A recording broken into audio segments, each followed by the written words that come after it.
m'intéresse parce que cette situation intervient dans un contexte où on a systématiquement interdit les manifestations publiques sur les voies publiques.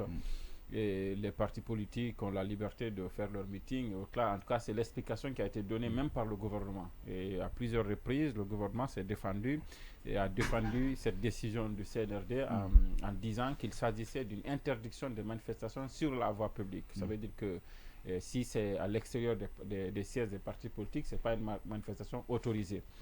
Sauf que ce qui s'est passé entre hier et aujourd'hui est illustratif de l'injustice qu'il y a eu depuis la prise de cette décision. D'un côté, on permet à des gens qui soutiennent la junte de manifester ce soutien-là, ce qui en principe doit être leur droit.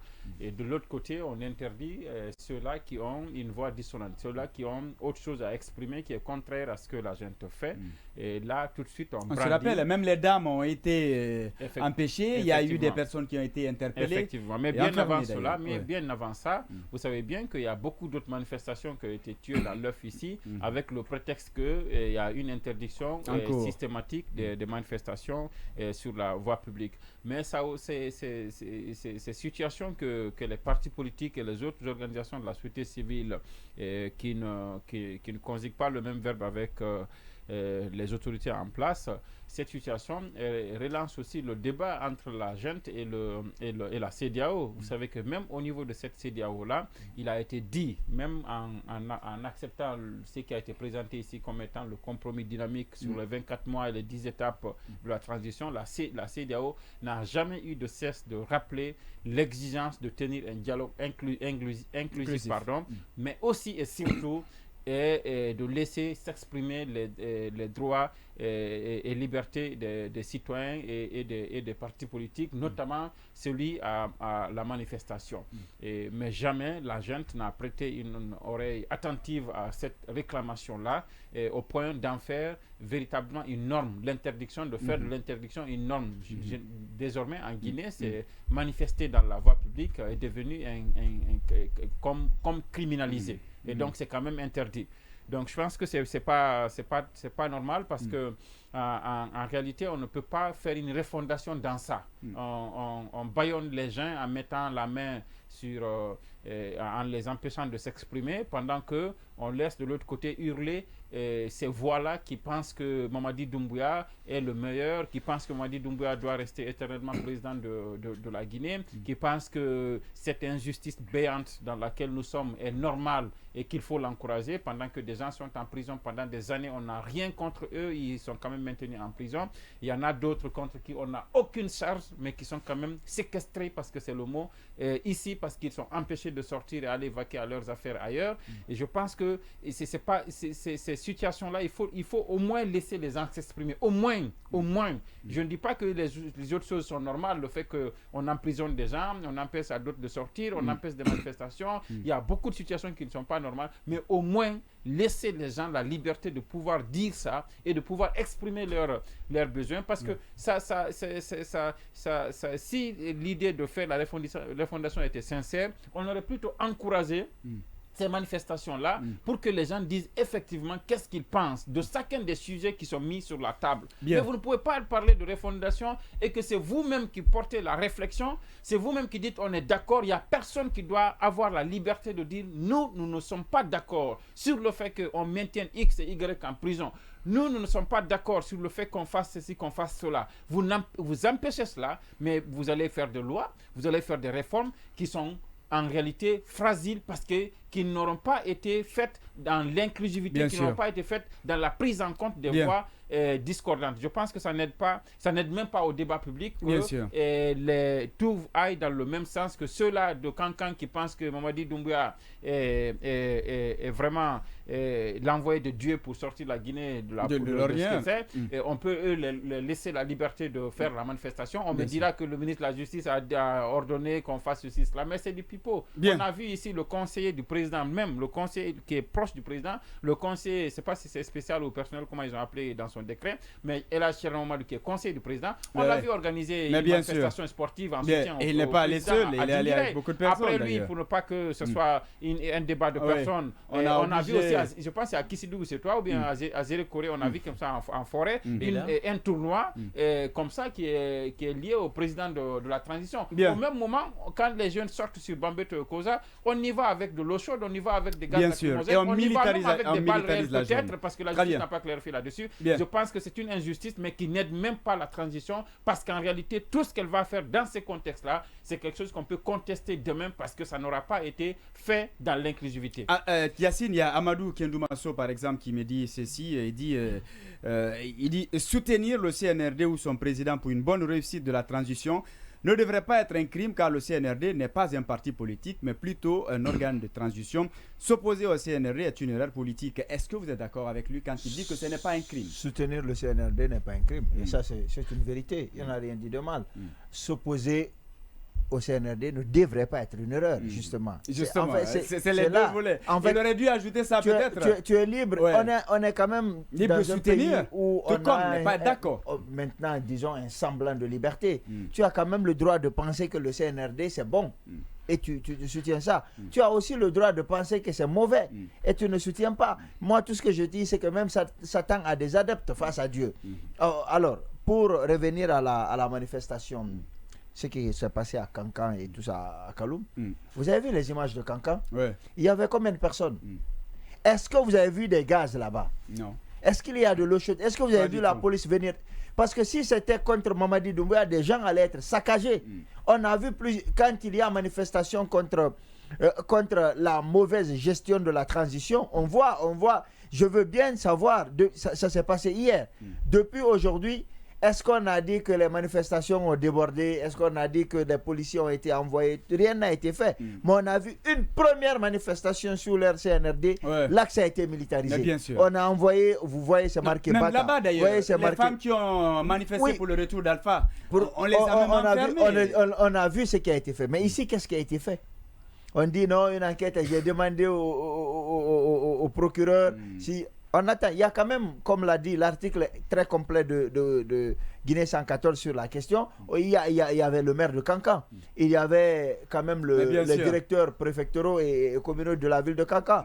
On n'a pas besoin de beaucoup d'enquêtes pour savoir où se trouve-t-il ou comment les avoir. Je veux bien qu'on nous dise ce qui est en train de se passer, parce que ce qui se passe à Kankala, c'est les premiers pas. C'est les premiers pas d'un vaste mouvement de soutien. On se rappelle que c'est comme ça que certaines personnes avaient parlé du professeur Alpha Condé qui devait rester. C'est comme ça que des personnes interposées ont fait des manifestations pour soutenir le capitaine Dadis pour qu'il s'éternise au pouvoir. C'est comme ça que le coup d'œil... Dadis l'a dit aujourd'hui, opportuniste. Oui, Dadis l'a dit aujourd'hui, opportuniste. Oui, il a fait l'opportuniste. Et hier, c'était pas ça. C'était les gens bénis. C'est comme ça que le coup d'œillisme est né aussi. On fait des mouvements par-ci, par-là. C'était le directeur national adjoint de la police qui a dit, tant qu'Alpha Condé... C'est adjoint. Je ne sais plus quelle police à l'époque. C'était le directeur général, voilà, qui avait dit que tant qu'Alpha Condé sera président, tant qu'Alpha Condé sera en vie, il sera président. Je pense qu'il n'avait pas demandé à Dieu son agenda, c'est pourquoi il avait parlé comme ça. Donc ceux qui sont en train de parler de Mamadi Doumbouya et de parler de tout ce qu'il va faire, je pense qu'ils n'ont pas compris deux aspects. Mamadi Doumbouya n'a ni la formation qu'il faut, ni l'expérience qu'il faut pour diriger un pays comme la Guinée. Ils n'ont qu'à voir les rapports, pas que la communauté internationale a fait, pas que une structure quelconque a fait. L'inspection d'État, le rapport que l'inspection a fait sur le CNRD, sur la gestion des cadres nommés par Mamadi Doumbouya et le rapport que Mamadi Doumbouya a reçu. Ils n'ont qu'à voir les dégâts que sa fausse refondation est en train de commettre dans ce pays-là. Je trouve que c'est quand même gravissime. Mais je ne suis pas surpris parce que je suis l'un de ceux qui pensent que Mamadi Doumbouya a des ambitions politiques et il a envie de rester au pouvoir d'une façon ou d'une autre. C'est comment être là lui-même le problème. Sinon, je pense que je ne vois pas d'acte concret me disant que ce monsieur a envie de partir. Je pense qu'il a parlé trop tôt. et aujourd'hui il se retrouve piégé par ses premiers discours. C'est comme un peu ce que Dadis disait. On se rappelle de Dadis qui criait sur les gens qui avaient mis un mouchoir blanc sur son fauteuil pour dire que lui il est un homme du peuple. Finalement, quand il a été coincé par ses propos, il a fini par dire clairement qu'il sera candidat, on se rappelle, après les massacres du 28 septembre. Il n'a pas dit cela. que sa parole n'est pas une montagne. Pardon. D'accord. Je dis qu'il y a une vidéo où Dadis est dans son véhicule après le 28 septembre. Les gens sont en train de scander son nom. Il dit le destin est phénoménal. Il dit maintenant je vais me présenter. Il a dit clairement, et les vidéos ça existe encore. Bien. Alors, ce qui s'est passé à Kaloum, et on va revenir sur Kaloum. D'accord. Oui, alors, Baïla, justement, on est en train de parler de cette manifestation de soutien à Kankan. Quand vous avez vu les images, à quoi vous avez pensé véritablement? Non, moi j'ai pensé, ça vous surprendra pas aux aspects juridiques de cette manifestation, parce que vous savez, je me rappelle très bien lors du premier communiqué du CNRD interdisant les manifestations. D'abord, j'avais dit que ce acte était illégal parce que, sans parler déjà du fond, un communiqué n'a pas vocation à réglementer. Un communiqué a une vocation informative, et que le communiqué n'est pas classé dans la hiérarchie des normes. Donc pour moi, d'un point de vue légal, ce communiqué n'existait pas. Maintenant, encore fallait-il que, et malheureusement ça n'a pas été le cas, fallait-il que quelqu'un attaque une décision d'interdiction des mairies. Parce qu'après tout, quand vous regardez la loi, ce sont les maires qui peuvent interdire lorsqu'ils sont informés et qu'ils estiment que la manifestation pourrait troubler l'ordre public. À ce moment-là, ils peuvent interdire. Donc d'abord, c'est une information qu'on donne. On ne demande pas l'autorisation de la mairie. Maintenant, après avoir reçu l'information, si la mairie estime que l'ordre public est menacé, elle interdit. Et qu'est-ce qui s'est passé, par exemple, toutes les manifestations des forces vives? On a vu à chaque fois qu'ils ont envoyé une déclaration, automatiquement la mairie a répondu en disant que conformément au communiqué du CNRD, toute manifestation, les manifestations étaient interdites. Donc malheureusement, ces courriers-réponses, d'une part, n'ont jamais fait l'objet effectivement de recours. Et maintenant, quand je vois effectivement cette manifestation, je me pose plusieurs questions.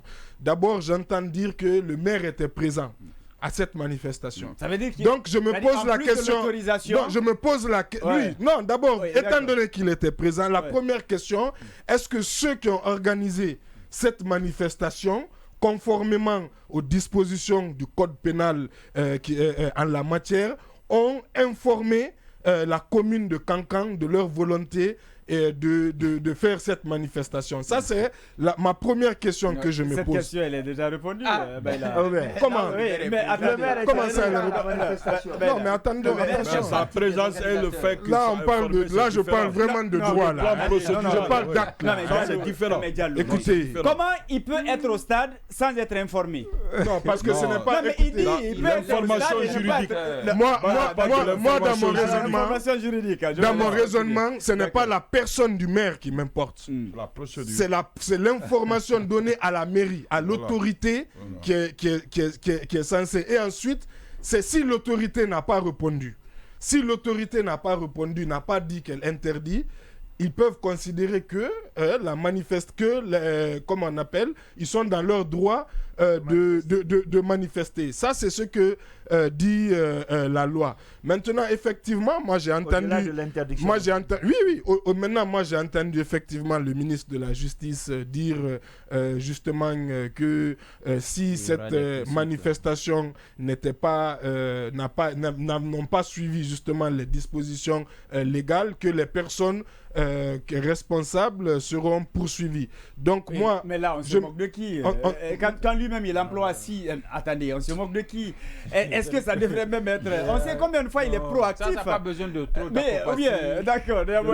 Si, parce que comme je vous le dis, une chose est sûre, si je suis à la place du ministre de la Justice, juste de voir les images, par exemple, des gens manifester à Cancan, ça ne fonde pas une décision d'ordre juridique, d'ordre légal. Il faut d'abord étudier vraiment, il faut étudier la question. Mais Kaloum, maintenant, justement. Oui, déjà, sur Kaloum, on allait en parler tout à l'heure. Moi, je n'ai pas vu effectivement qu'il y a eu dispersion de la manifestation à Kaloum. J'ai vu juste les images d'une dizaine de personnes qui manifestaient. Personnellement, je n'étais pas au courant qu'elle a été dispersée. C'est vous qui me l'apprenez. Maintenant, ça, c'est ce que je voulais dire sur les aspects juridiques, c'est-à-dire que voilà, sur cette question, la manifestation, elle est tout à fait, selon moi, légale, parce que moi, à mon avis, déjà, la manifestation n'est pas interdite en République de Guinée, parce que c'est un droit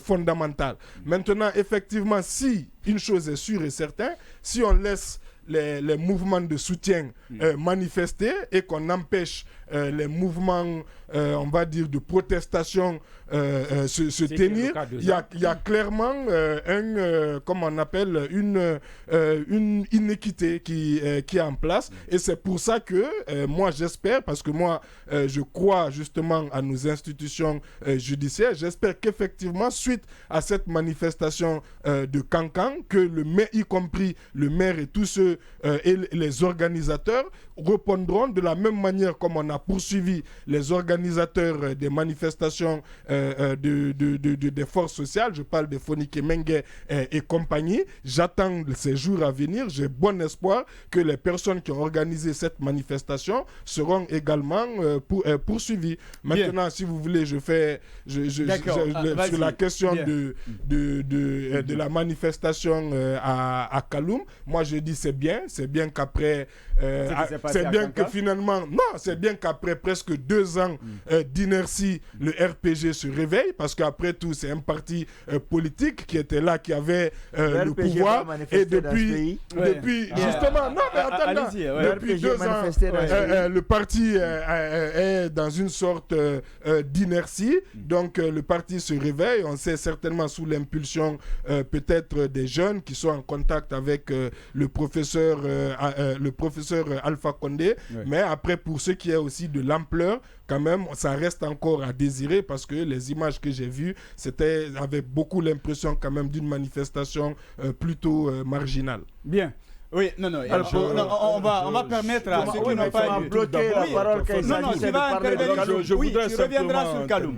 On permet à ceux qui n'ont pas encore dit un mot sur ça. Moi, je voudrais. Oui, mais il y a l'autre là qui dit un truc. Il y a Tonton Joly depuis Rouen en France qui nous laisse ce message. Il dit: les maires devant être nommés bientôt, rien de surprenant que le maire y soit. Oui, c'est bon, peut-être ça c'est son point de parce vue. Que nous, on ne va pas l'accompagner sur ces idées. Moi, je pense que c'est clair. Oui, allez-y. Ça ne devrait pas surprendre. La problématique de nommer les maires ou de nommer les autres, ce sont des problématiques juridiques qui nécessitent quand même des approches très approfondies. Il dit qu'on doit nommer. Non, moi je ne comprends pas sa logique. Je ne comprends pas sa logique parce qu'ils n'ont pas le droit de nommer les maires. Je vais pas les permettre. D'accord, alors on y va. Ils n'ont pas le droit de nommer les maires. La délégation spéciale. Oui, pas du tout. Il y a des règles. Il y a des règles spéciales pour qu'il y ait des délégations spéciales. La loi prévoit, dans des hypothèses correctes, comment une délégation spéciale va être nommée. D'accord. Ça fera l'objet d'un autre débat. Maintenant, pour revenir sur les manifestations de Cancan, il faut rappeler le grand principe. Et moi, je suis d'avis avec Baïla que le maire participe à cette manifestation. Car le 13 mai, le gouvernement guinéen a pris une interdiction totale, liberticide et non située dans le temps. Le CNRD. Le CNRD, oui, le CNRD. Je vais parler du CNRD. C'est l'organe central de toute façon. Ok, excusez-moi, le CNRD, pour dire pas une situation qui n'est pas limitée dans le temps en interdisant toute manifestation sur la voie publique. Et sur toute l'étendue du territoire. Et ça, c'est une déclaration. Ce n'est même pas un décret. Ce n'est même pas un décret interministériel. Normalement, nul n'est tenu d'obéir à cette règle. C'est sur ce que les forces vives sur l'axe, les manifestations, ils n'ont jamais tenu compte que cette déclaration existe, puisqu'elle ne peut même pas exister sur le plan juridique. Le CNRD n'a pas le pouvoir d'interdire ce qu'elle a autorisé dans la charte, notamment en ses articles 34. Les articles 34 dénotent et marquent de façon visible la liberté d'association, la liberté de manifester. En principe, c'est une entorse sur ces questions qui sont réglées par la charte. Deuxièmement, quand nous prenons, supposons même qu'un décret ou même une loi organique avait été prise sur la question, ça n'allait pas tenir pour celui qui connaît le principe de l'hiérarchie des normes. La Guinée a ratifié la convention sur le pacte international sur les libertés civiles et politiques, sur les droits civils et politiques, la charte africaine des droits de l'homme. Ces instruments juridiques sont au-dessus des lois internes.